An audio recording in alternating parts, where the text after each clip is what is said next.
Okay, Michelle? Sure. This will be pretty short. As you all know, the council introduced subdivision regulation amendment number 2502 in response to the workforce housing zoning text amendment that was adopted over the summer. The purpose of this was to put a cap on the number of lots that could be assembled in order to have some outside expectation on how large a lot could be redeveloped under the workforce housing program. It was adopted 11-0 by the council last week, and the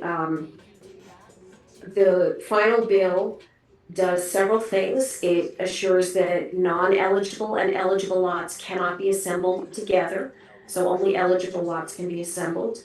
It does not allow for the development of workforce housing behind an existing single-family lot where there's a flag lot. And it caps the number of lots at either a maximum number of lots or a maximum size. So it cannot be more than 3 eligible lots, and the maximum assembled lot size for the R60 zone would be 23,400 square feet. And for an R90 zone, it would be 33,600 feet. The way they got those numbers was 3 times the median lot size of lots in the eligible corridors for those zones, countywide. And just so we're clear, Michelle, and I'm pretty sure I'm correct on this, it's whichever is smaller of those two options. It's not like you could put 5 lots together, but we're still under the 23.4. Right, it can't be 3, and so if 2 lots were large enough to exceed those maximum numbers, they would have to find a way to either create an outlot or they couldn't assemble it all. And if one lot was 23.5, it couldn't be combined at all. Right, that's correct. So that's really the sum and substance of it. It was short. It was voted 11-0 by the council. It went through with 0 discussion after a very brief introduction by Councilmember Friedson, and was consistent with the EHP committee recommendation, 2 of the 3. So happy to answer questions. It's pretty straightforward. Was this vote by the county council? I didn't hear. Yes, there was a county council vote, 11-0, and so this is now law, and it becomes effective November 3rd. And this was the initial proposal adopting this, which so much time has been spent on. Was that adopted by the council as well? The workforce housing bill was adopted over the summer. Yeah. And they included a November 1st effective date to allow time to work on this cap for the assembly. Thank you. Jared? I missed the intro. Are we happy with this cap or are we still upset? It was. I'll let them answer. Is this It's better than no cap. right? We'll go with that. Not a little bit. I mean, This was not. Sorry, Greg. Go ahead. no, I was going to say, I mean, we had asked for something a little stricter in trying to work with the county council. It's not radically different from what we asked for, but what we had proposed would have been tied to the minimum size of an R60 lot or an R90 if that were the case in a certain jurisdiction. They went with the median instead, so it does allow for a larger lots to be combined. And so, but again, it's better than nothing, and we've, but it's not what we were initially told back in February, that the no consolidation will be permitted at all. By the time looking realistically, we saw that was not something that the council was ultimately going to do, that there was any possibility to get 6 votes for that. I would also add there was a parade of testimony towards the position that we took, including myself on behalf of the council, and Councilmember Friedson did not give a heads up until we asked a couple hours before the committee meeting. I did not respond to that email. I didn't think it was constructive at the moment. But as we've said for over a year at this point, our residents and residents from only each one of the Chevy Chases and everywhere in between have stood up an overwhelming force against virtually every component of this package, and we work collaboratively to try and make this stronger. And yet, they chose, not something that's radically different, but certainly not what we asked for in the parade of folks that testified in our position. So it was certainly disappointing. It was disappointing that we didn't get more of an appropriate heads up, but I suppose that's how the cookie crumbles. And I just will reiterate a point I think I've made before, that while I can't say I'm thrilled with where we are, I think the work of a lot of people, particularly residents in Section 5, made sure that what was initially proposed over a year ago, which would have, if enacted, had a much more potential devastating effect on our community, was radically changed in a way that, even if still raises numerous concerns, is much more limited. And I think a lot of people's hard work and the concerns that were expressed really did make a difference there, and that we were at least a little bit listened to, maybe more than a little bit. So I think we have to be somewhat satisfied that we at least got half a lift. Rashawn, the lack of heads up was of the proposed compromise. I wasn't following. Right, without getting into much detail, I checked in an hour before the committee meeting and asked where we were, and then was told at that point the path they were going to take. Was that the path they took? It was. Tom Basement from Hollywood. So is this the end of the line for the participation, or are there court appeals, or where is this all going? Well, at the moment, we're done. Whether a lawsuit is ultimately brought, what would need to be done to bring a lawsuit, I don't know, actually. Maybe Michelle. And I would have to defer to her as our counsel. Because this is local county legislation, we would have to persuade a court that this law was arbitrary, capricious, that there was no rational basis at all for what they did, that there's no potential public health, safety, welfare underpinnings to this particular bill. I can tell you that's an extraordinarily high bar to meet. The courts, in fact, will go so far as to determine that even if the legislature doesn't give a valid policy reason for what they did, if the court itself can think of one, they will uphold it. Procedurally, they checked all the boxes, they went through the right public hearings, it was advertised correctly, and I think I don't see a basis for us to argue that there's not some policy justification that could support what they did. So I don't really see litigation as a viable option. But I guess I was also included in what you just said resonates with what I understand the difficulty of the appeal would be. But I thought at some point during the course of the last year, there was talk of a state law adding to this policy, specifically dealing with low-income housing, or maybe that's the wrong term of art, but and I was wondering, is that done with, or is that still percolating, or has it been passed? Sure, the General Assembly did, at the request of the governor, introduce a very specific housing bill that really was directed at curtailing local, municipal, and county authority with respect to housing projects. That bill died. It did not get through the General Assembly. I have reason to think that the governor is not going to give up on this. He did pass adopt an executive order over the summer that gives a significant opportunity for redevelopment of property owned by the State Highway Administration and the State Department of Transportation to be redeveloped for housing. It's clearly a significant policy issue for him, and I think we'd be naive to think that we're not going to see some form of housing bills again in a new General Assembly session. Which starts at the beginning of the year, It correct? starts at the beginning of the year in January.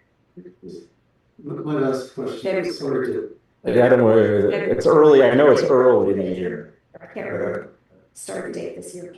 In the course of all your work for the last year in this legislative level, council level, has there been any talk of the county or the state reflecting on the impact of these zoning changes on infrastructure, which was an issue that many people in the community articulated in the beginning as a concern?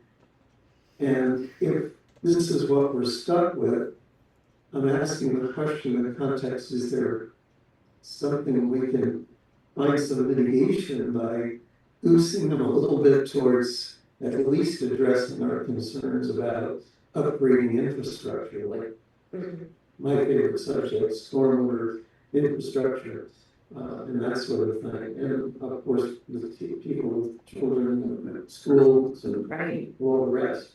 Is there any talk about that? There was an incredible amount of testimony from community representatives on all of those topics. Schools, traffic, trees, stormwater management. At best, I think it's fair to say that there was a hand-waving exercise at that.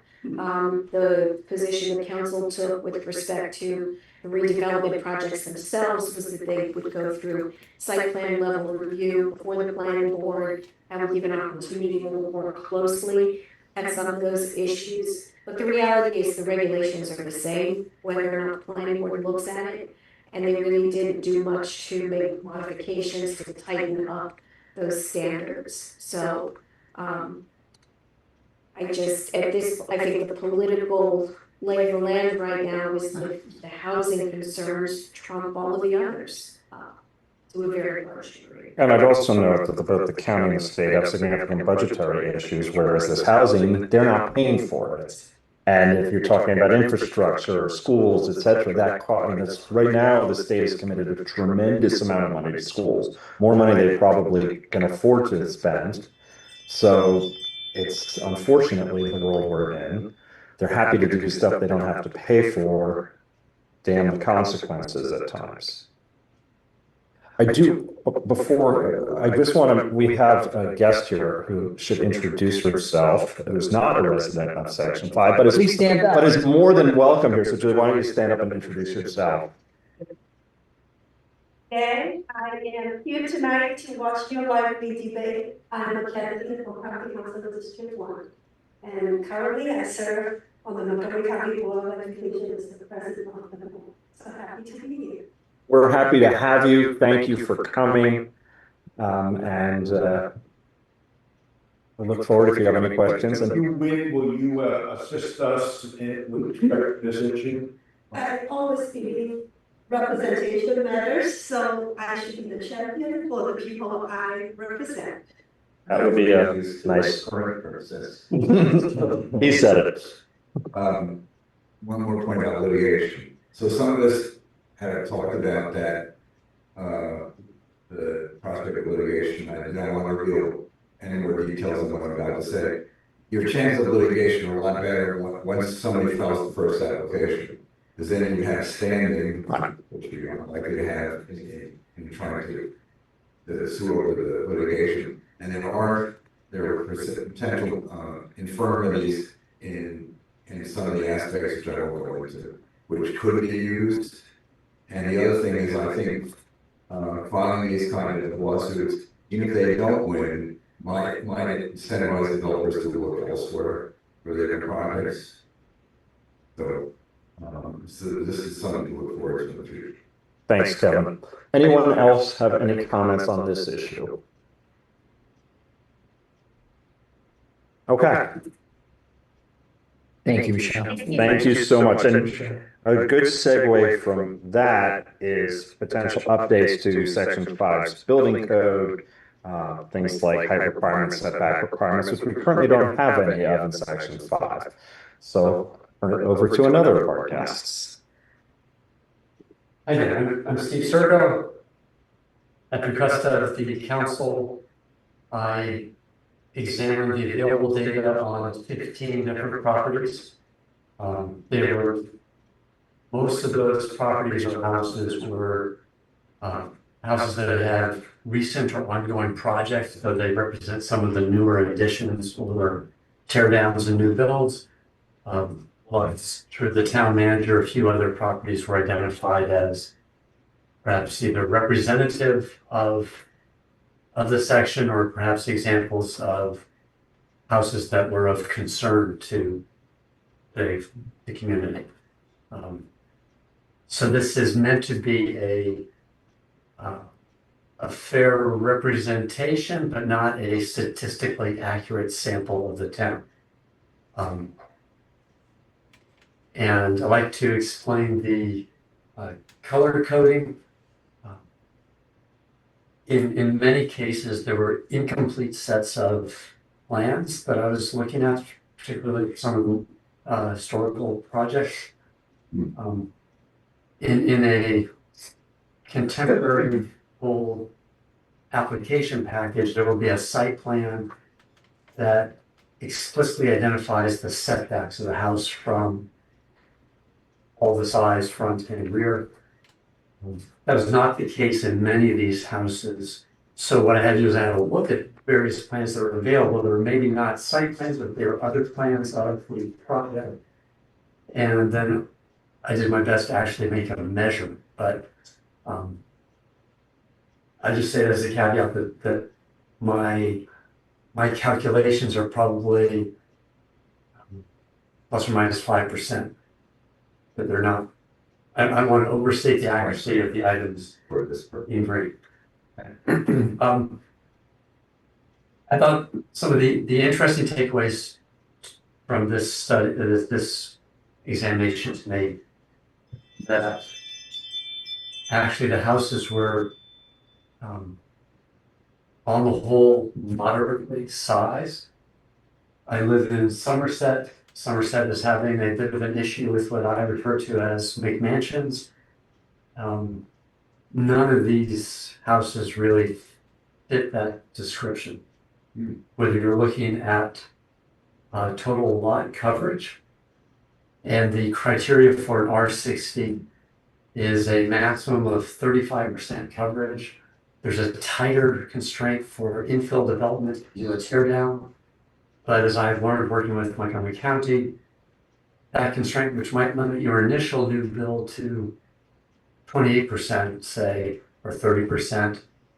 If at a later date you want to build an attached garage, auxiliary dwelling unit, a swimming pool, whatever, then you can go up to 35%.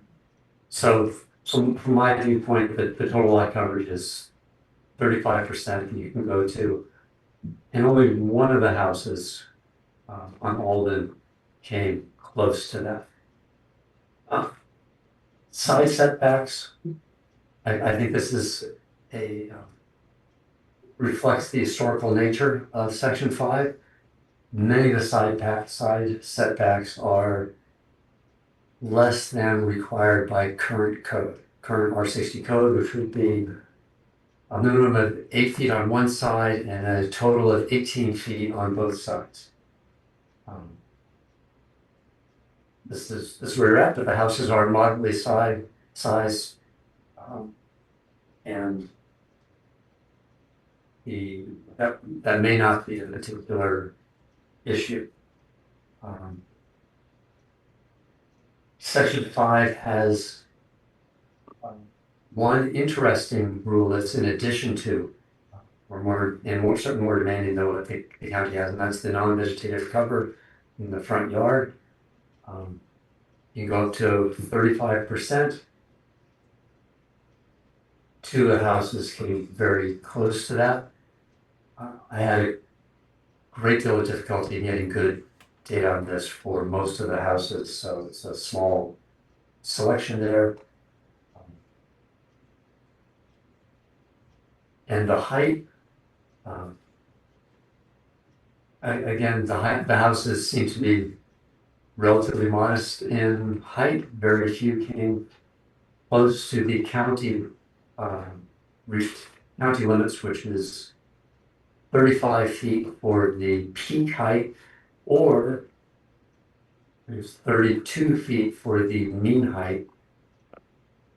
And because it's an or in the documentation, not infrequently, I'd only given one. They only provided one data point that showed that they meet the code, and that's all it was directly built.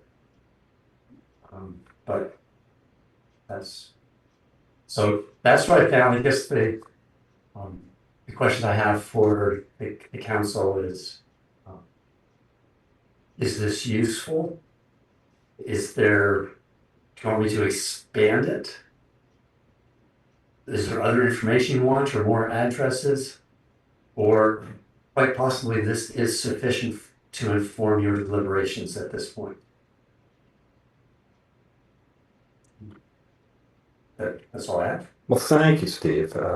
Much appreciated. I do think this is useful. And I think in light of where we are and not having any regulations of our own for many of these things, it's useful for us to, at a minimum, just track the county in case the county then shifts them to something looser. And if we did that, I think basically for current residents, and we could always grandfather in, I would assume, although they're already not compliant with the county rules, so it would make difference to the residents and it wouldn't change the character of the neighborhood. Now, just to remind everybody, we only have power over dwellings with up to 4 units. If they go beyond that, we don't have, our rules would not be effective. So there's nothing, unfortunately, we can do about that. But I do think we'd be in a better place if we just adopted, at least just adopted the county rules for height and setbacks and coverage, etc.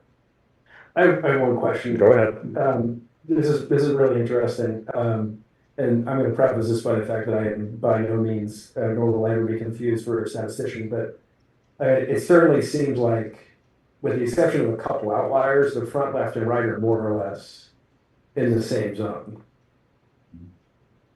Yes. Is that just happenstance, or like were there building standards at the time? But like most of this was 1930s, 1940s, 1950s, right? Yes. Fair guess. Yes. Were these the county standards in the 30s and 40s? They That's had. why it's the same. That's why it's the same. And just so we're clear, we're not going to pass anything tonight. There's a whole process. We just wanted to have, at least right now, an initial conversation. We'll propose something, have further discussion, but if people want to make initial comments now, they're more than welcome to. I think, Sean, were you done or were you? Yeah, I was just curious as to whether or not it's looking at the right thing. No, thank you. First, to echo everybody's comments, I think this is generally enough data for me. The one thing that I thought the thing that was most striking to me was the heights, or that was the most unexpected. And where it seemed to me that our neighborhood was definitively lower than the county standard of 35 feet or 32 feet. But you didn't have a ton of data points on there. And I didn't know, is it possible, Steve, to get 1 or 2 more to see if that's just because there are a lot of blank, is it possible to collect just a couple more to see, or is that your take on it, that the heights were all, because a height is something I think that would, in terms of character of the neighborhood or how it feels when you walk down the street and you go up to 35 when your neighbors are at 24 or 25 could feel significantly different. I'd love to just get your thoughts on the height piece. And we wouldn't necessarily, I guess my question is, do you feel like that's an accurate characterization, or would you need more data to make a characterization on heights? I'm not thoroughly familiar with Section 5. I've only sort of gone around some of the streets a couple of times. But I think that in general, the houses are modestly sized. I haven't seen any three-story skyscraper type houses. So I think that there's limited case that it's probably representational. That said, the town has a very good electronic database of files. So it's not that time consuming to look at additional addresses. For these houses, I think I found what was available in the database, but I could look at some other addresses and perhaps just Yeah. steer me in some specific directions. And then to clarify the county standards, which are the 8 and 18 is modern, but it also relates to when your lot was platted and we're older. So if somebody were to, would you go to a 5 or 7 foot, I think, setback, depending on when the plat was filed. So if you have a house that had one of these older, smaller setbacks, say 5 feet, and it was to be torn down, would you get grandfathered, or would you be, my understanding is you could still use the 5 foot setback. Is that the case? Unless the We changed something, okay, adopted the current R60 code. which would be 8 and 18, sorry, okay. I mean, yeah. Any other comments? Kevin?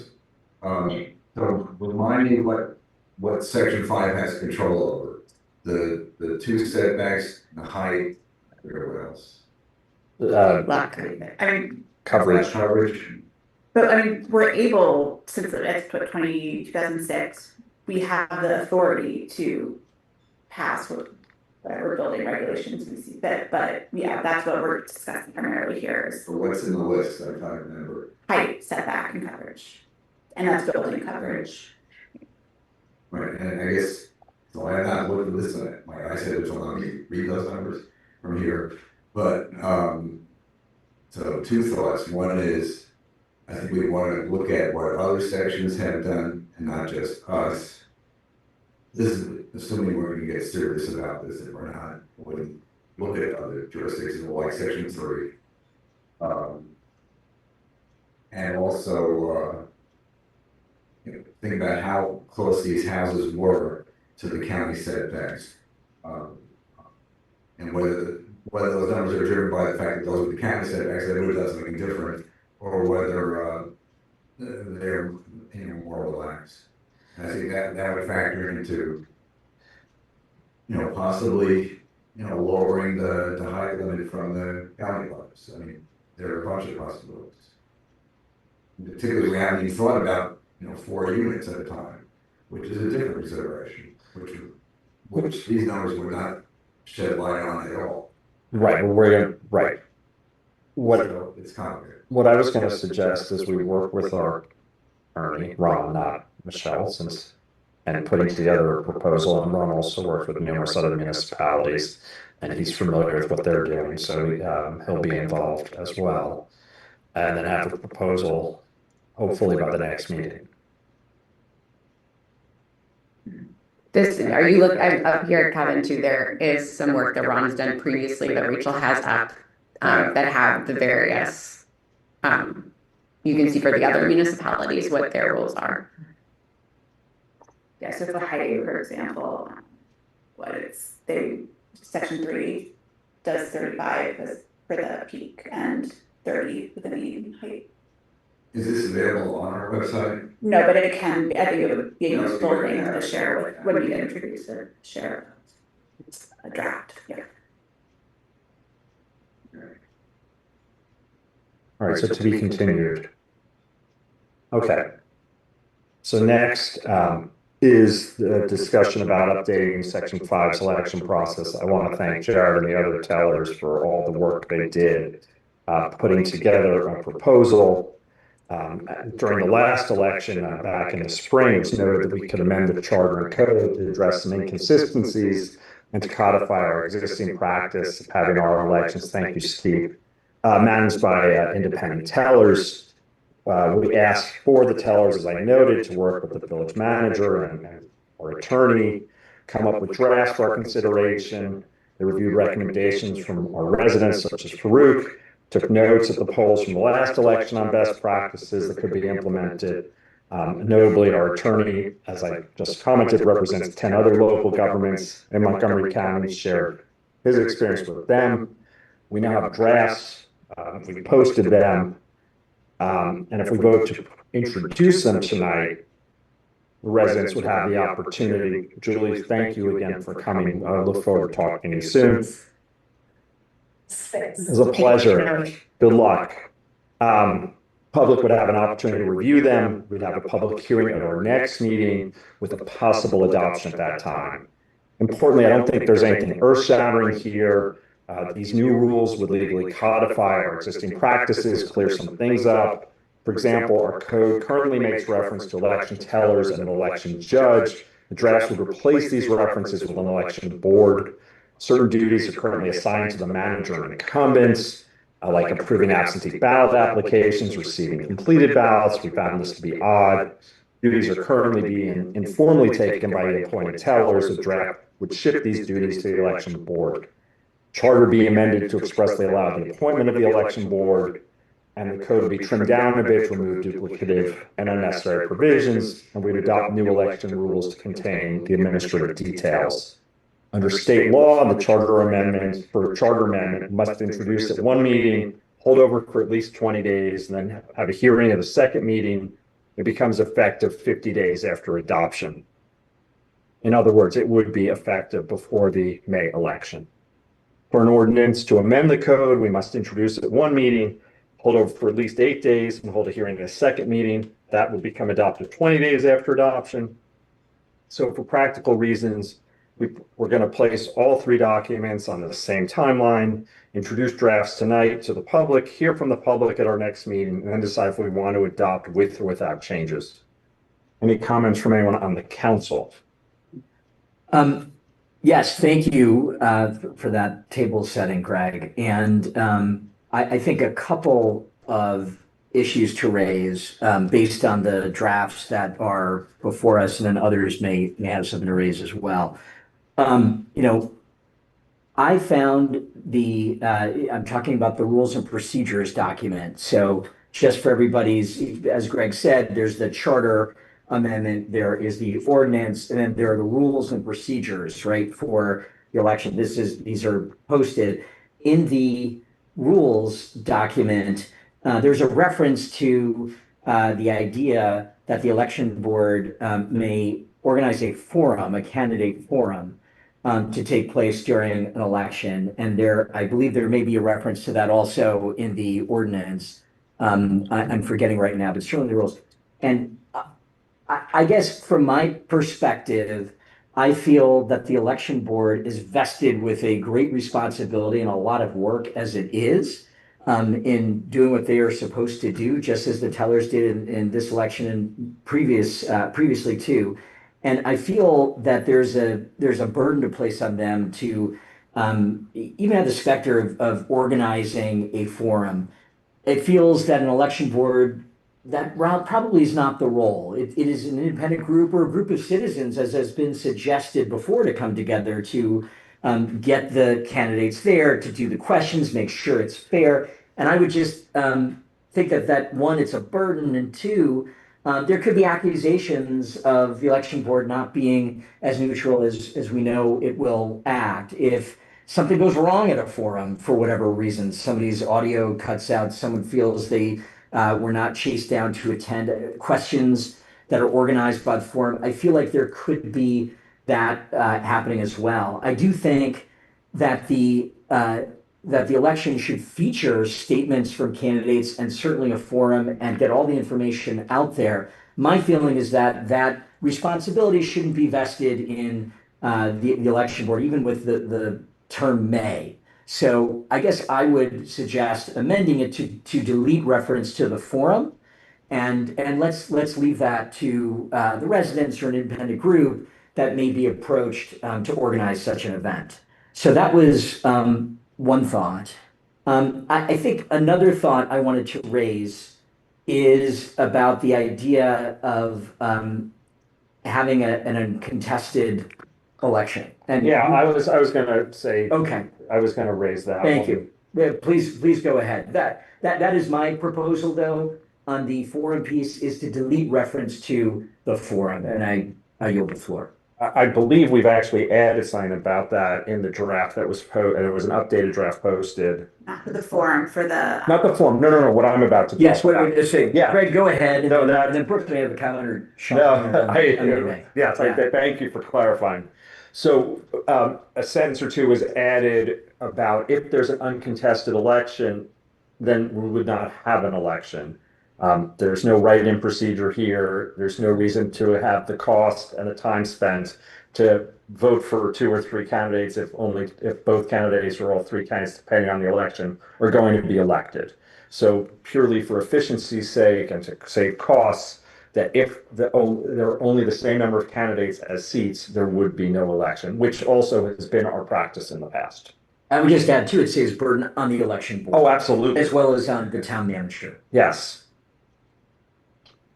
Thank you. And then there may be another issue to raise. Yeah. First of all, Jared's here. Thank you so much for doing all of this, and to Christina, and Julian.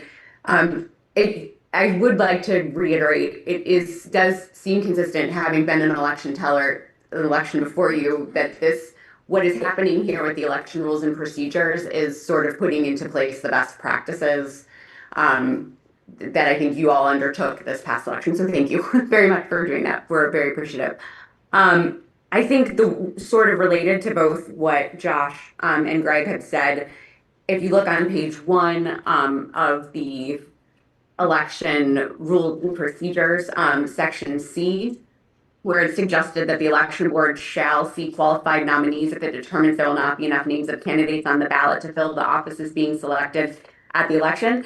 While I think in concept, it would be great to have more candidates, and I hope people as regular citizens do this, it also seems to me like a conflict of interest to have the group that is managing the details of the election also to be doing recruiting. I think the appearance of impropriety, and certainly I think about when I ran this past time, if I had heard say that the election tellers were were asking other candidates to run, I think that would have had a chilling effect. I would have said, okay, great, there's another neighbor that they think would do it, and I probably would have stepped back. I think that those responsibilities should be kept separate, and I would probably, while I hope that we can figure out a way in the section to, keep having contested elections and keep getting candidates on the ballot, I too don't think I would task the election board with seeking these qualified nominees, and so I would probably move to strike section C in its entirety and the election board duties. I have a few other small changes. Is this the right? Or Yep, now okay. Again, I'm focused on the rules and the procedures. On page 1, under section A, I would probably add in coordination with the town manager and to that section, because we basically, Jared, you guys have laid it out. In other section, you mentioned consulting with the town manager, and it was my experience, and I think you guys did too, that the town manager actually did the printing of the ballots, and so I just would be explicit about that. Does that sound? Most of the time. We put it in, and that's Stories. totally, and that was the only one that it wasn't, and so thank you for saying that. I appreciate it. And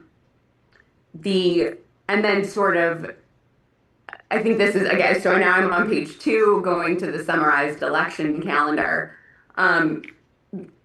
So there was, which I think is great, there was a section added about canvassing the mail-in ballots. And I think what this referred to is when the mail-in ballots come back to the election board, they are in 2 envelopes. And if you are able to open the outer envelope to get to the ballot that's signed, so you're not actually looking at anyone's, who they've actually voted for, you're just getting to their envelope. By opening that outer envelope ahead of time, you would be able to make sure that it is in fact allowed to be processed and everything is filled out right. And so I'm really glad that you added that explicitly, because it was something I know that we worried about. I just, for the purposes of the report, I might just change the parentheses to say resolve ballot errors. I just think report errors to voters makes it sound like maybe the election tellers or the election board are going to make a report to the section or tell all voters about issues, and I think what you're saying is it would just, you're trying to cure the ballot. That's a word that I'm about to suggest. Cure. However, That needs to be cured if necessary or something.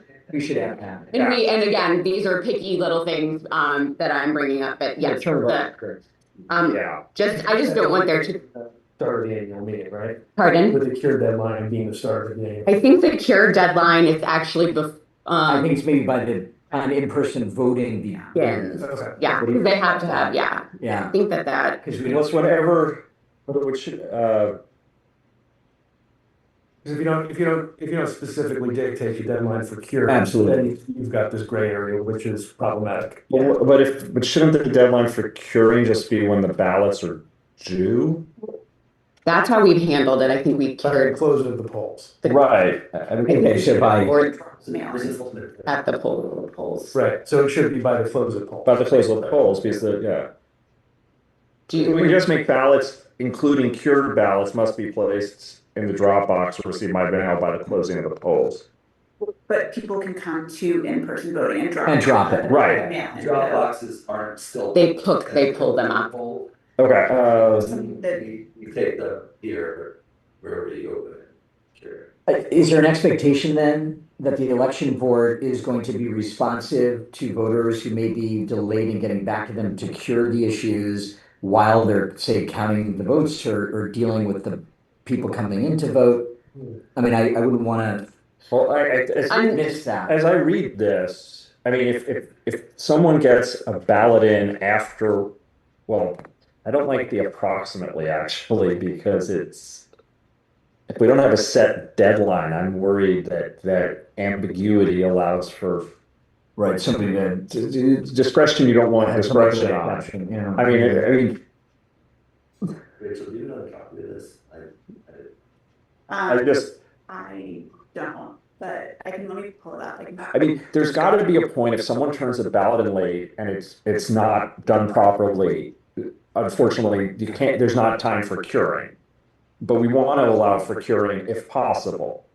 So we want a deadline there that says, what's enough time for the election board to make sure that the person is filled out the ballot properly and to be clear. I'm not talking about whom they voted for. I think that's obvious, but I'm going to say it anyway. But in terms of that, it would be a valid ballot. They didn't sign it, for example, is the most obvious example. And so the question is, I think we would want a hard deadline for that. It could be 1 week, it possibly could be less if we think that's, and it doesn't have to be tied to the candidate, the option. I mean, if the candidate form is optional, I'm not even sure we need to, mention it. Obviously, that would be ideal.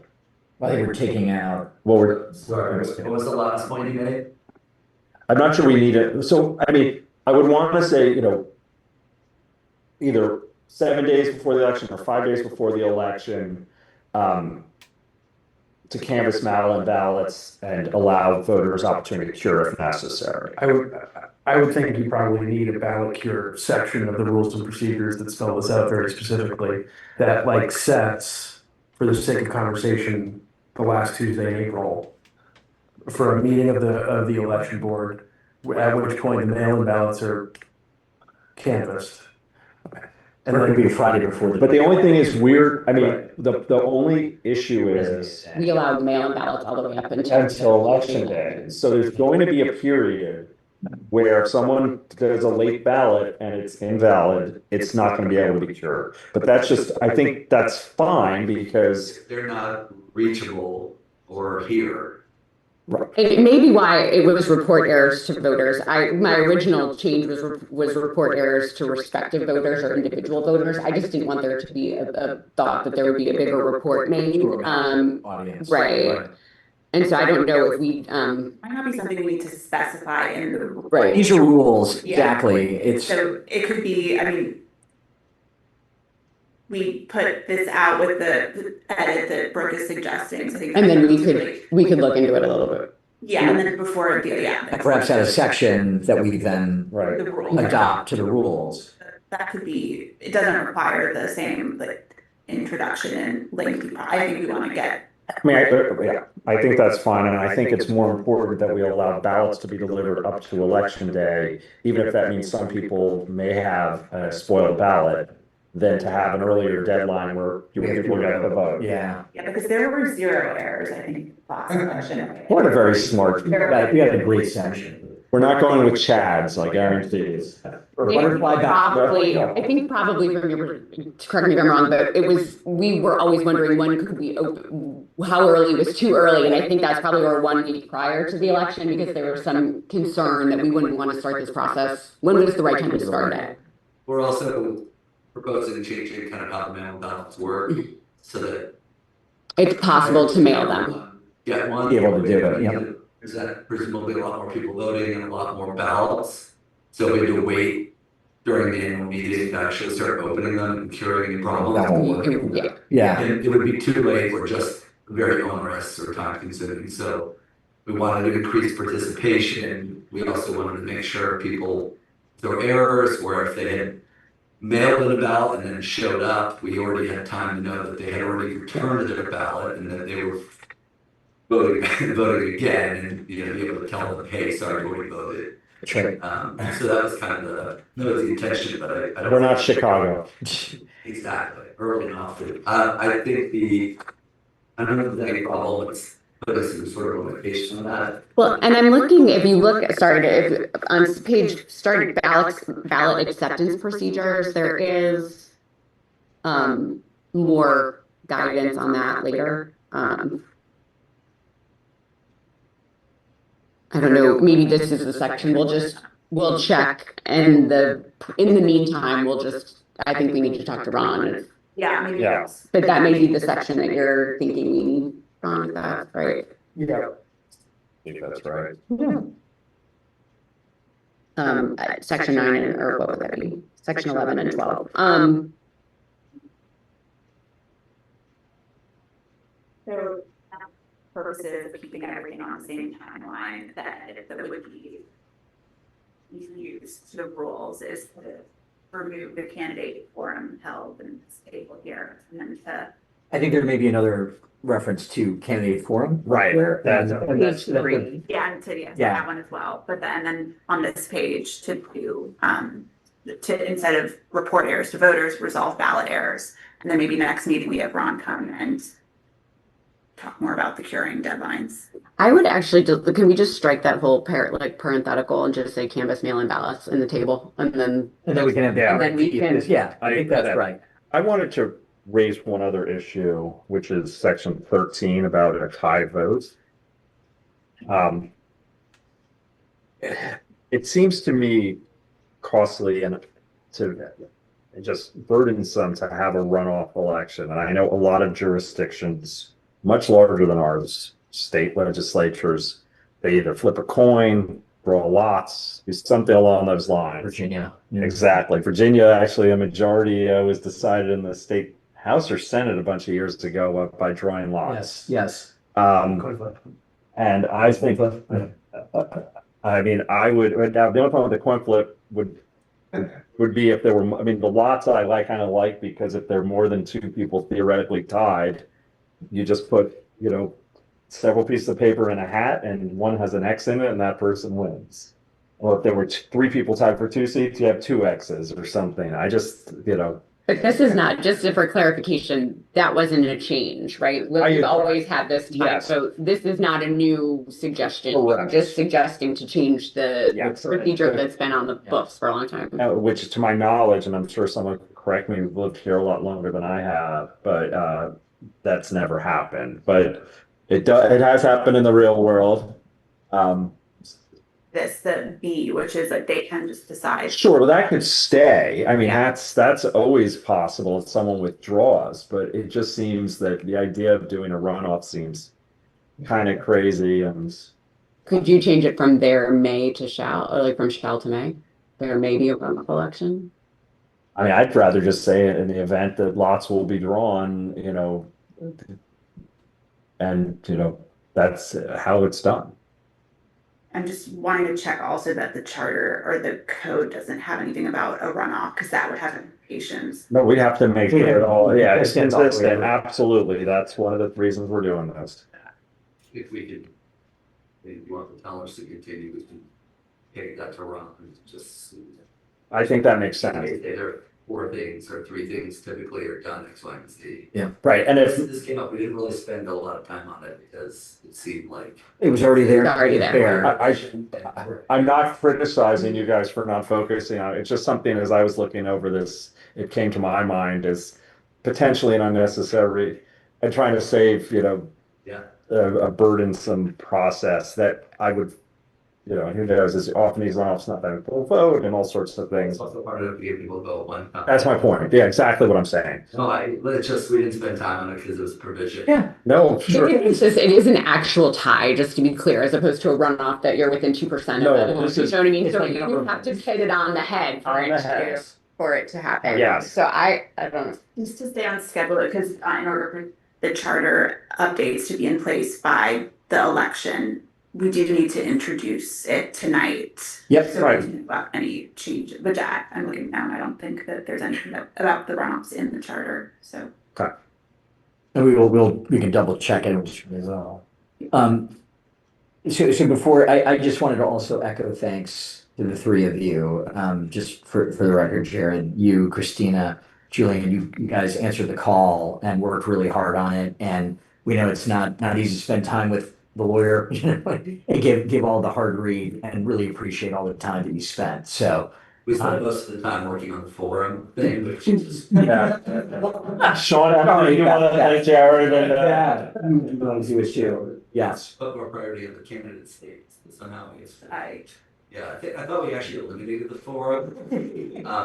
Reading your mind. Try to make the statements a little bit more of a formal thing, because being able to, you have a statement from everybody and deliver that to all the residents is probably the most telling. It is, and on the day of or whatever for nominations, I saw that, it's great. So, well done. Good idea. We have this many people and, attending. yeah, That's the point. and note, if, obviously, as I said earlier, all we're doing tonight is introducing something, but if people do have some comments right now, some initial comments, they're welcome to make them.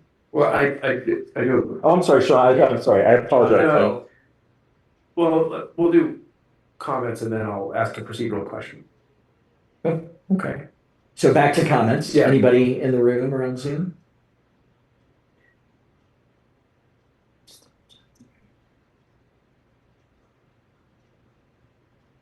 anyone on Zoom?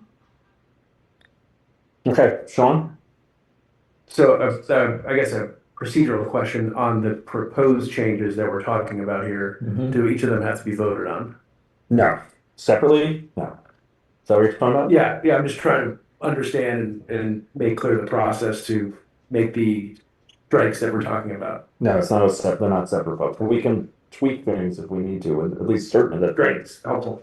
So just to be clear, what, for the runoff piece, what you're proposing to strike that entirely, to change it to? My proposal would be that to change 13A to, in the event to change, after the comma, to say, the tied candidates would draw lots to determine which candidate or candidates are elected. Mm. Obviously, candidates would be if there were 3 people tied for 2 seats, Mm. or something along, 4 for 3. I'm just not sure that we're going to turn into all lots. What? It would be candidates, even if it's just 2 people. Right, no, I said which candidate or candidates are elected. The plural for that part. Yeah, obviously the first part would have to be plural. We can end the last bronze. We'll just make sure that's kosher. Yeah. Do we have a motion to introduce these 3 documents? I'll make that motion, to do it as an omnibus motion, to adopt the, changes to the charter and to the ordinance, and to make those publicly available, of course, according to the timeline that you laid out, that will be clear and for comment by residents and consideration and consideration at our next meeting. And seeing the rules being consistent with those changes for the ordinance and the charter. Do we have a second? Second. All in favor? Aye. Great. All right. Community event update, Emily.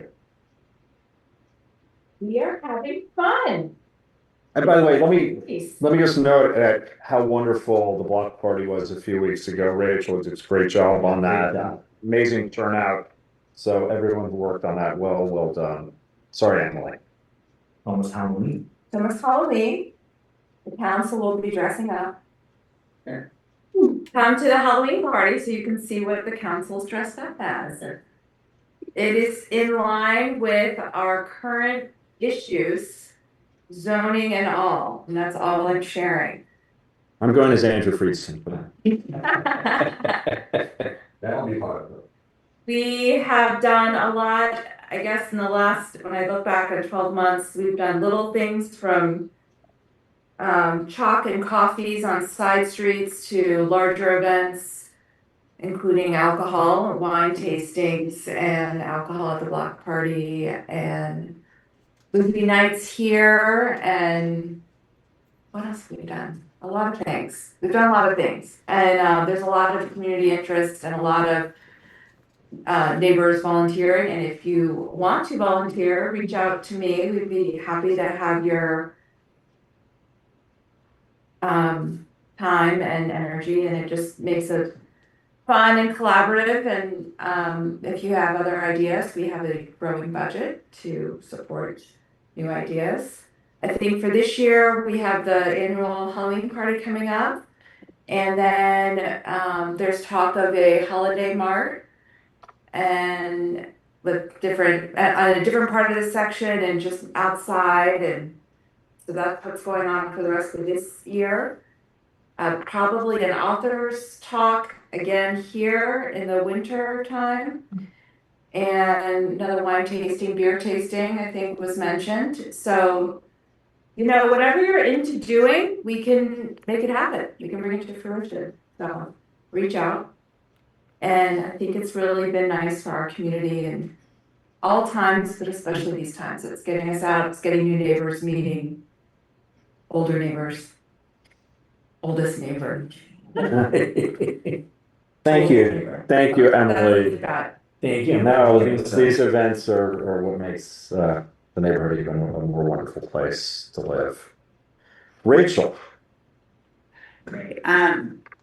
So I'll start with the monthly financial report.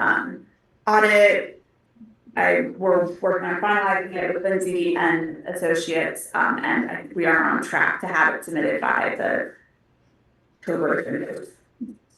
We're on track for that. The CDs, the purchase of CDs from BofA, I went after our last meeting into Bank of America, and I purchased 3 different CDs, 1 flexible and then 2 featured CDs. The flexible CD was for 12 months with a 3% rate APY, and then 2 separate featured CDs. So all 3 of these were for $250,000, and the featured CDs are at a rate of 3.75. So those, yeah, so I think that would be great. It'll generate additional revenue, money that was sitting in savings otherwise. I will say also, we might want to add, because I was the only one there, so I'm the signatory on it. We might want to add a council member to be a signatory as well. Just Yes. make it Yeah, it easier. should be probably actually one of us, I think. I think Yeah. that makes sense. The easiest way to do it would to go in person like we did before. You could do like a notary process, but yeah, I would say whoever is going to do it, go in person, and we can add you to the 3 of those. And I am working still on getting all of the other CDs transferred over to me so that, yeah, we can make those changes.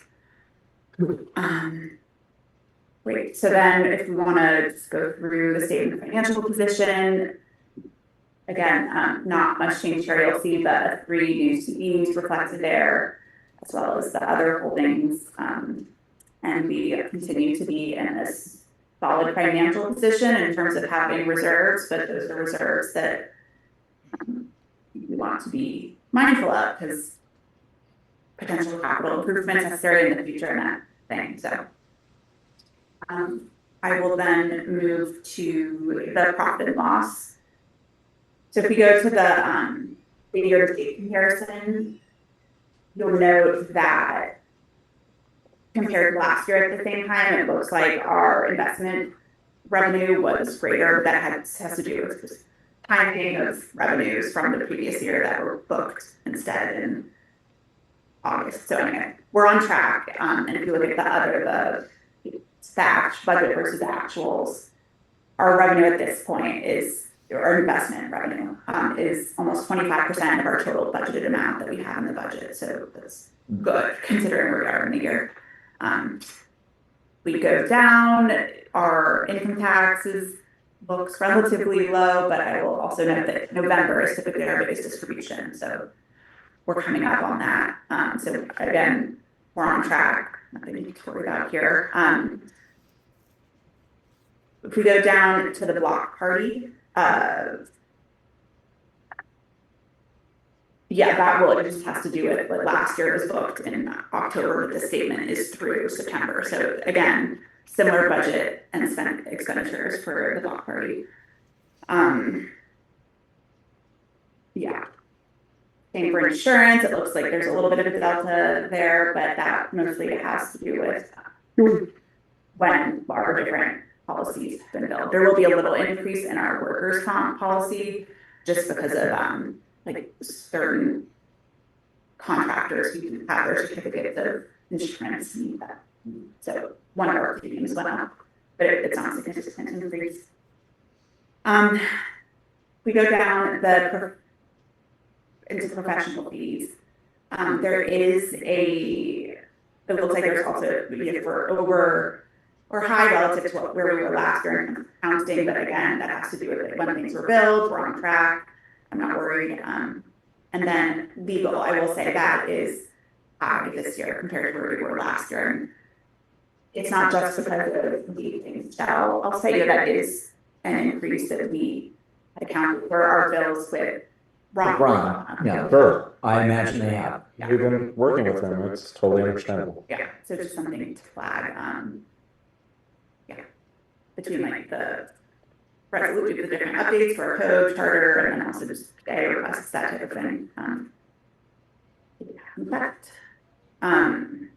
we are a little bit up also for landscaping and town maintenance. That has to do with, compared to last year, that has to do with replacing the 2 flower boxes in the town, as well as there were a few right-of-way strips. In general, residents are responsible for maintaining their right-of-way strips in front of their house, which is a reminder that I need delivered to the residents. But there were a couple of strips that needed the town to address it because there was either a tree removed and it wasn't kind of properly put back into shape after the tree was removed for various reasons. So we are a little bit higher this year.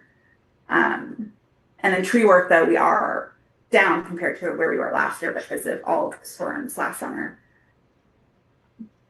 Anyway, so things are on track. That there are no huge surprises budget-wise. That is the timeline. For the manager's report, so I'll pause. Any questions or comments on the financial report? No, it looks good. The block party, again, I thought it went well. People seemed to have fun. There are a few small things the food ran out a little bit, usually the beef or the inflatable vendor. I might look to change that up, but otherwise, if there are any input that is heard, happy to receive it and put it on the list for next year. Was your point that they didn't provide enough food? No, it was what we had asked for, but I think it just was we underestimated. Yeah. All right. They were eating more than typical, whatever it was. But be a good problem to have. But yes, everything. I mean, there were a few extras in terms of the accoutrements, but the meat itself was ran out. Well, normally that doesn't happen, so. Usually there's leftover to like give to the people also working, and then we didn't have any. And certain council members have gotten, not knowing they would. I thought the ice cream truck was particularly good this Yeah. time. They're very good. Yeah, and They he, made milkshakes. And thankfully they have two. I mean, that was a decision made a few years ago. That was very wise. Very good decision. and that also tends to be my best estimate of the number of people who attend. So I have it's a bit, it's a back of the envelope. He takes the tallies as people order, but I think we were about 4, took the number down somewhere, but we were up a little bit in terms of the number of ice creams ordered, which I think is relatively good. That's interesting. No, it's good. Key indicator. Yeah. Do you have a sense of the number of people who attended and what we expected? We ordered food for 320 about, and then ice creams were, I'd say in the 400s, low 400s. I Wow. don't remember exactly. So I think that I had 4. actual, I mean, there are people that can get some, but That's right. I think we probably landed somewhere between 300 and 400 attendees. That's good. That was wonderful. It's really always good to Well see done. the community out there. That's right. Yeah, I really liked the rentals. It was a new rentals vendor, and they connected us with the bartender, so I thought that went really well. That was People- smart to hire her. She did a great job. And people were very happy with the beer and wine, it seemed to me. Yeah, I think so too. The ticket. And both people were happy with it, and everyone seemed to drink responsibly, from everything I saw. It's gonna walk home. Yes, and if you don't drink responsibly and you walk home and just hurt yourself, that's much less of a concern. I don't mean severely hurt, but make a fool of yourself. It's one thing. Well, it doesn't involve Jason or anything. That's fine. The next item is the truck crash that happened on Woodbine. Just to give an update of where we are with that. Petco dealt with it. It took them about a day. Lee came in and removed the rest of the tree. But the curb is significantly impacted, and so there are traffic cones and caution tape around because we're trying to get someone to come and address it. Chamberlain had submitted a proposal that they would minimum price to come out. So there was another curb that I had in there in that proposal, but they aren't going to be able to come out until next week. So there is another vendor contractor, Stanley Concrete. They do a lot of work in the village, and they are able to come out in a couple of days. So the price for that. The Chamberlain's price for the sidewalk there was going to be about $3,400. That not including the other curb to meet the minimum. But Stanley, $3,300, and their one ask to come out so quickly was that they didn't want a huge 2-month delay to get paid, which I think we can do. So if everyone's okay with that, I'm going to move forward. But to be clear, we're also trying to collect from the responsible party. And that's being worked on as well. Yeah, and that's been a little bit tricky. I called the truck company. He hoped that we could come to some sort of quick agreement. He seems evasive, does not want to claim any responsibility. Had sort of claimed that the branches were hanging over improperly into the street, and that's what took down everything. So that made the curb move, and That made the curb move. The sidewalk. This was not a huge freight truck either. It was a box. Yeah. Yes, and we have seen on our block large trucks come down there with no incident. Yeah. For years. He had said, well, I have video footage that there was a camera on the truck. I said, great, send it to me. Yeah. I followed up with an email, and I haven't heard anything. So I think the move, rather than maybe going for insurance, would be to see if Ron, have Ron write a note, email with a deadline. Demand. the demand letter is going out. Yeah, and hopefully we get some movement there, because I think all in, it'll be about $4,500 in terms of damages that we need to repair. So we'll proceed with that. Rodent control, just to update where we were from last time, the county did do a reinspection of one property in particular. That resident had applied, hired a company to take measures necessary, and so it does seem like that's a positive. I haven't had any reports of live rodent sightings since then. I have had several dead rodent sightings, So I think that probably is a positive thing, but here I think that the course is to remind residents, especially as it gets colder, engage pest control services as necessary, eliminate potential food sources, and those entry points as they try to win cold weather. So, yeah, but one thing that had come up is that we could do is replace our trash cans, our town trash cans. There are 3 or 4 total, like on Brookville and Connecticut. So that would be something with a top that you would have to lift to Yep. dispose of something. I think total, this would be an additional like several $1,000s to replace all of them. I think also a downside is you have to like pick up, you touch it to throw something away as opposed to just throwing something. Tossing in, yeah. The county, and I talked to the county, I talked to our trash contractor, neither seemed to think that this was a significant, like those trash cans are a significant source of rodent food. And I mean, there's an aesthetic element there, like big boxy metal cans that aren't very aesthetically pleasing. Obviously, if this was a huge source of rodent food, I would say it's worth it, but it's just something to consider. It's a project and it will cost money if this is undertaken. On that point, Rachel, would it cost money to remove the current cans that we have that are open? Remove them altogether. Yeah, and replace them with something that's another cost to consider perhaps.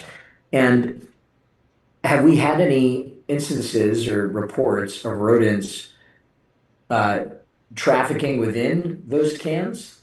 No sightings around the cans, and I'll note that I've never seen one. Yeah, and the sightings mostly have been, I mean, the epicenter being sort of Underwood Street, like the block that's closest to Brookville. So that's 2-3 blocks away from the closest trash can. Yeah. Okay. So I would say it's something we can keep in the back of our mind, but my recommendation would probably be, I don't know if it's something we need to move on right now, given the feedback from the county or trash contractor. I don't think that we have enough of A factual basis to make Right, that. it seems like, to spend money on something with other problems that may not even address the issue we're concerned about seems not the wisest decision. All right, so that is good. Leaf vacuuming. So we are in year 2 of a 3-year contract with these. They're going to start on Monday, the 20th, and it'll run through December again. And they'll start on Williams before hopefully the construction gets up. And so I connected them with the WSSC contract so they can do the vacuuming this week.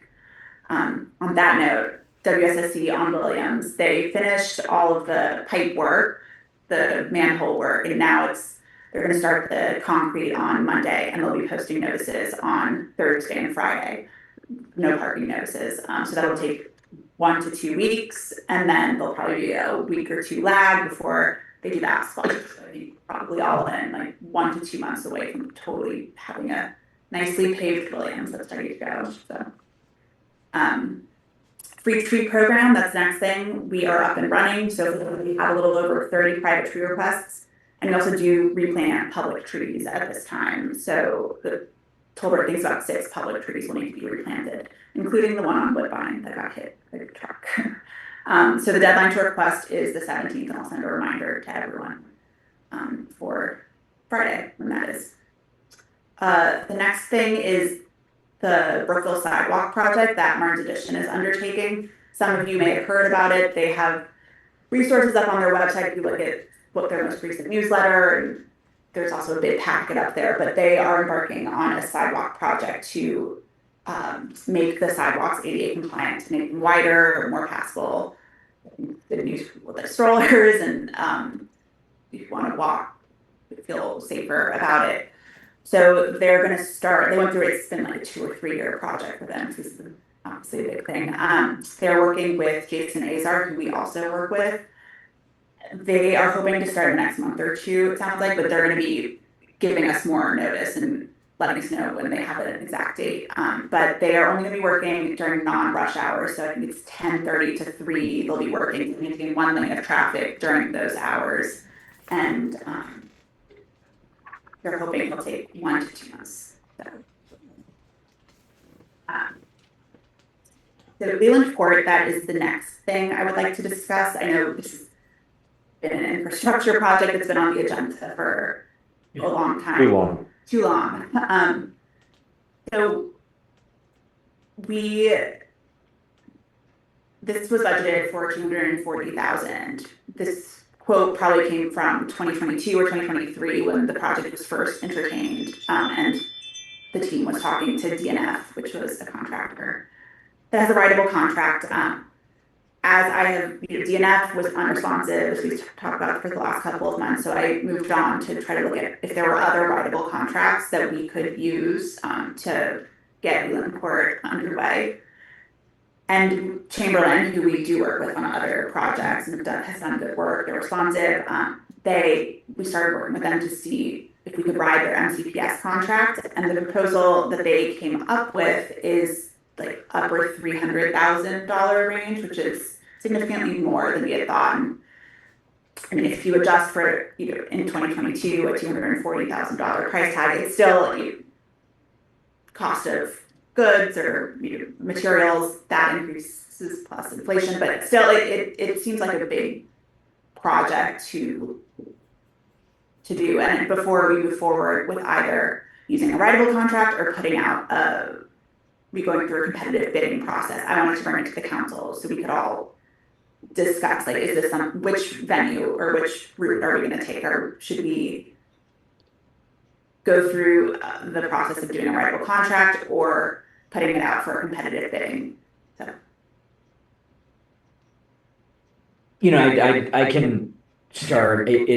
It appears to me that the need is still there. So I think it's important to reprise that, and the work needs to be done in the neighborhood.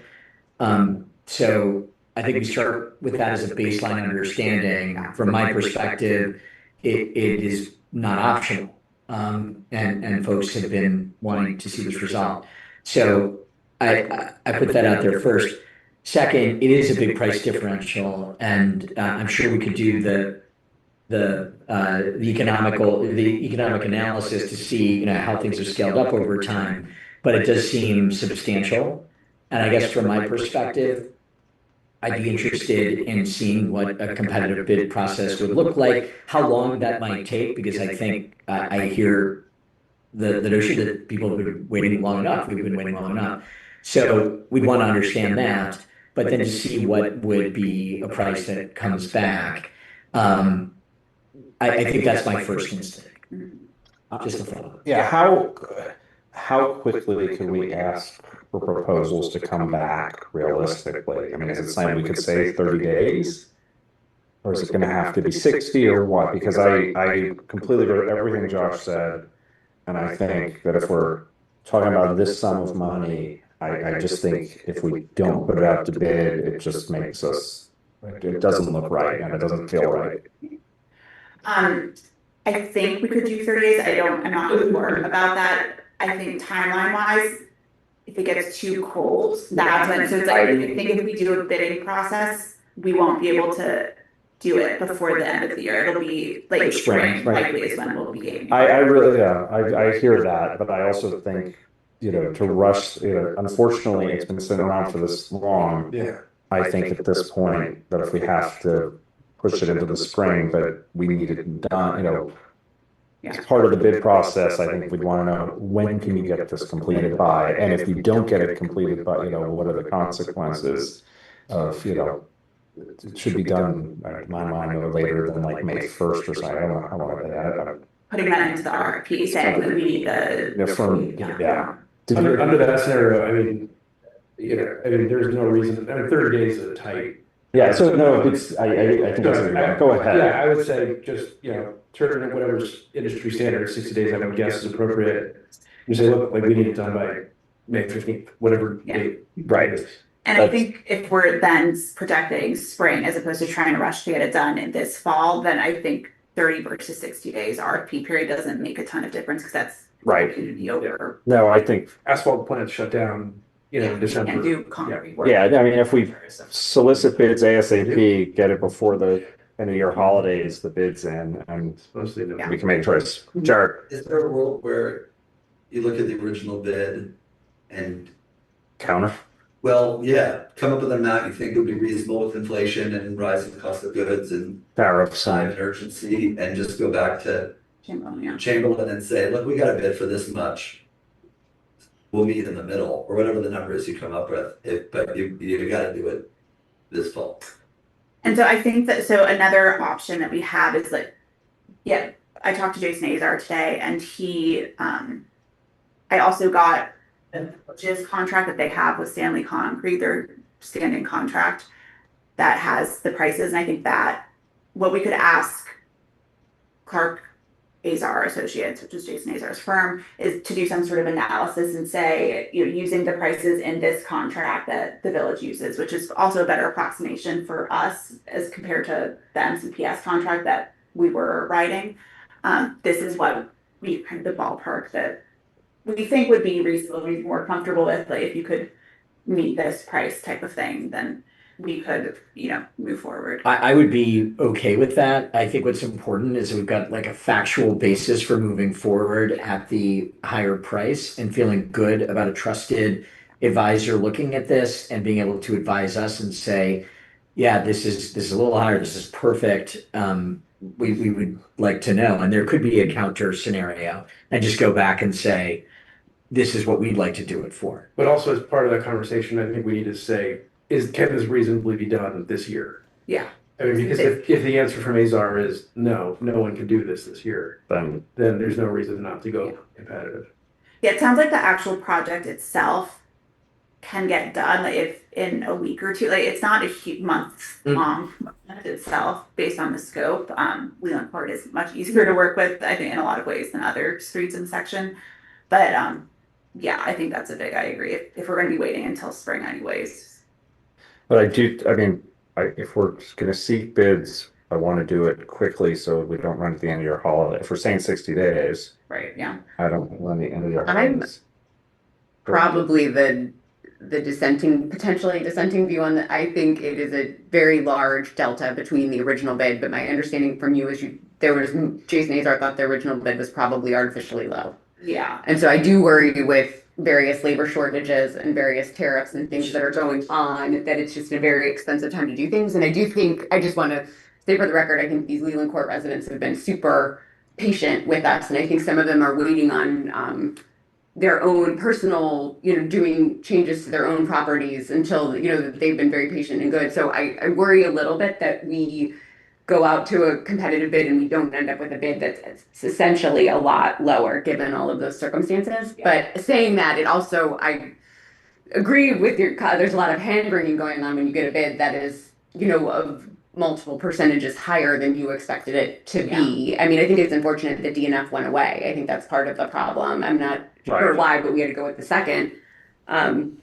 And I think we saw when we looked at the Brookville project that that they're taking on south of us, the bids were wildly different. I also like that Chamberlain, we feel comfortable with their quality of work. And sometimes when you get bids from companies that you just don't know, or it's just very hard. And I think the priority for Leland Court, and given our financial position, is the quality of work and feeling really good on that. So that's kind of where I am. I don't object to trying to get the costs down, but I do have all of those concerns. And just to note, in prior situations, we've not always gone with the lowest bid. Right. And if it were something that it was the difference of $10,000 or $20,000, and we liked the company that was higher, we'd go with the higher number. But if all of a sudden one place came in 100,000 less, I think, unless do a little due diligence. But if we felt they were competent and could get it done, I think it would make sense to save the money. I'm pretty motivated to see what they say, what Azar says, right? And Do an analysis using Stanley. How quickly could that be done? yeah, how did it? I think Jason said that he could have someone do it next week, probably. Okay. Let's I think that definitely- feels Yeah, I see no harm in That's that. worthwhile. Yeah. And then how fast would it be to get them spun up? Let's say they come back and it's a price that we're actually comfortable with based on this factual basis. How quickly do you think they could? Chamberlain sounds like I talked to him today and he still, they can get it done this year. Before the winter? Yeah. Okay, yeah, all right.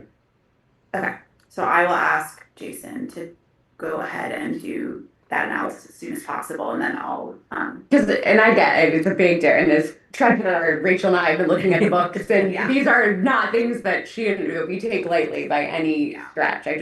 But Oh, it's a tough situation. yeah, and I will say also, I mean, the two other things to consider are, one, like, it is a lot of work and it'll pull attention away from other initiatives in the section to go through a bidding process. Like, as much as there are consultants that I can pull in to help with it, like, it would be a significant undertaking to do an RFP process. You have to do like a meeting. Oh, yeah, and there's actually- writing it, and Yeah, yes, so like absolutely. it would take away from other things. That's a great point. As the point about vendors and contractors and finding people who are responsive is hard. It's hard too. So, and Chamberlain has been working with us, and I haven't gone back and tried to negotiate yet. I wanted to get a read on Yep. Well, beyond understanding that factual basis, the convenience, the premium may well be worth it, Yeah. right? Once we learn But more. once get the ASR, I think that Yeah. everyone's in agreement there. So I'll move forward, get the ASAR estimate of sort of a ballpark, adjusting for inflation, all those things, what would be a more comfortable price, and we'll go back to Chamberlain and see if there's anything they can do. Yep. Yeah, and also just Lee will be doing the trees also, so that is a quote, it'll be under 50, like 14,000 or so to take down the 6 replant. trees. Okay, and then It doesn't, well, they'll take down the trees, grind the stumps, so then we'll plant, we haven't figured out what. So that's not part of the, okay. Yeah, so trees aren't part of the Chamberlain quote, the trees Lee will do. Okay. Cause we know, again, we don't know who Chamberlain would hire to do it, and we know we Yeah. do the work, so. Okay. So, Williams, I already addressed, directory, I know that I would love to have got you to get it out soon, it hasn't. It's okay. Yet, yeah, hopefully, I honestly, and realistically, I think maybe in the winter sometime, I hope. So it might have a 2026 date on it, but it's on the list. The newsletter also, I think I'll get a draft out to the council next week. So Right. you can look for that. Michelle, also another update, we are gonna continue working with her through the 2026 legislative session. There are 5 other municipalities that are gonna continue working with her. One dropped out of the consortium, that's Martin's Addition. They don't have like frontage on a corridor. Yeah, instead they're gonna work with Ron, I think, in other ways to monitor things, but I think everyone else is continuing with the work. I think that's important. So great to know too. Rolling Acres, we signed the 3-year contract with them that we discussed last meeting for the snow removal. And just to remind people, the contribution policy is on the docket. I think once we get some of these other election building regulation things underway, we can revisit that, but it's in the lane waiting to go. Permit parking, I have mentioned this, but I shared the PDF in an email. There are website updates going on, and probably for the next couple of months, it won't be able to be on the website, but if you look at Martin's Addition's website, they have a nice way that they lay out different resolutions, policies, when things are passed. So my goal is to, once those website updates happen, to have a refresh page where that is displayed easily. But until now, I shared it. It's available for anyone who's asked about it, and that's all in accordance with. And just to reiterate, nothing has come into effect other than the ability for us to put in parking rules that we wanted to and did through the normal legislative process. It would be a resolution to amend the code. Yeah. Right. Which would require notice and. Yeah, notice, public comment, all of that. Full process. Yes. So the tree removal permits, there's one that I could probably issue tomorrow, but none since the last meeting, and then 3 building permits since the last meeting. One building permit, 1 dumpster permit, and then the Rainscapes project. So, other than that, is there anything else? Yeah. Rachel, remind me the status on the lack of equipment for the curb painting. Yes. Yes. We need a sandblaster. There isn't any other contractors have been asking around who have one. I think at this point our best bet might be to rent one and then see. I mean, Chamberlain, who I had worked with to get the sandblasting or the staining quote together with, their sandblaster busted. There's one other guy in the area who is elusive and doesn't want to work with that. He was part of another bid that I had gotten, so I think there's something going on where he doesn't. Maybe because of loyalty to the person we didn't go with. But anyway, I think our best bet will be to rent a sandblaster, try to convince Chamberlain to run it for us, unless like someone else wants to run it. Anyone want to do And it? then do What, it. can we get Chamberlain to rent it and then we like He have him pick it up and do all that? I might be able to convince him to do it, but I don't. He doesn't seem. I It's think the not- liability. It seemed like a little bit something they didn't want to get into. I think maybe if we rent it, we might be able to figure something out. I had no idea sandblasters were so I know. off-putting. And I think at this point, because the salt and everything does a number on it during snow, I think it makes sense to hopefully do it in the spring. Yeah. Everything else going on. Yes, absolutely. That makes sense. So I know it doesn't look good. And Perhaps the sandblaster market will have resolved itself. Yeah. let's hope, but yeah. And there's like 1,000% tariffs on it. We have not heard from Rosemary Hills, but my daughter goes there. I got a flyer from like advertising the town's matching programs. The town committed to matching a matching program of 10,000. Did you get that, Sean? I don't know if you know. I probably did. I didn't see it. Yeah, so it's been on my to maybe approach them just from my personal standpoint. We have not heard from them. I don't know if they've gotten approval or anything of that sort, but I know they are actively soliciting donations from parents. So. Anything else from anyone on the council? We have a motion to adjourn. Move to adjourn. With a second? All in favor? Aye. We're adjourned. Thank you, everybody. Seriously.